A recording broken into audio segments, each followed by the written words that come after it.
menjelaskan tentang 12 diagram dalam visualisasi data. Sebelum itu, perkenalkan, nama saya Ribi Natasha dengan NPM 2235 10077 dari kelas 5 TI Cerdas 2. Di mana di video ini aku akan menjelaskan seperti di awal tadi tentang 12 jenis diagram dalam visualisasi data. Di sini saya akan menjelaskan makna, pengertian, dan sejenisnya lainnya dalam video tersebut. Yang pertama itu ada diagram batang atau bar chart, di mana diagram tersebut digunakan untuk membandingkan nilai dalam antar kategori dengan bentuk batang yang berdiri berdampingan, di mana nilai ini langsung dari kategori mana yang paling tinggi dan mana yang paling rendah. Kedua, ada diagram garis atau line chart, di mana diagram tersebut digunakan untuk melihat perubahan data dari waktu ke waktu.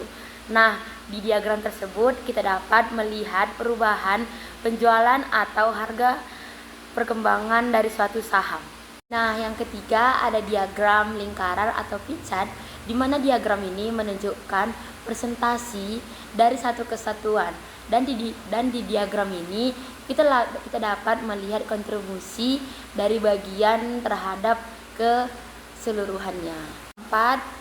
Ada histogram. Histogram digunakan untuk melihat distribusi frekuensi dari data numerik, dan diagram ini membantu kita memahami pola sebaran atau memiliki outlier. Kelima, ada diagram pencar atau scatter plot, di mana diagram ini menunjukkan hubungan antara dua variabel dari titik-titik yang terbentuk. Nah, dari sini kita bisa melihat apakah kedua variabel tersebut memiliki korelasi atau tidak. Yang keenam, ada diagram area atau area chart, di mana diagram ini mirip dengan grafik garis, tetapi di daerah di bawah di garis diwarnai. Nah, di diagram area ini fungsinya untuk menunjukkan pertumbuhan atau akumulasi volume dari waktu ke waktu. Yang ketujuh, ada diagram radar atau spindle chart, di mana diagram ini membantu kita membandingkan banyak variabel sekaligus dalam satu bentuk jari.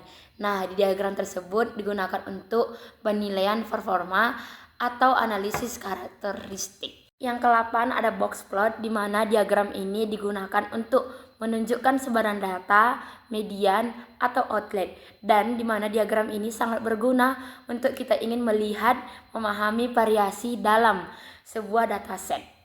Nah, yang ke-9 ada diagram Gantt, di mana diagram ini menunjukkan dan menampilkan jadwal dalam sebuah proyek.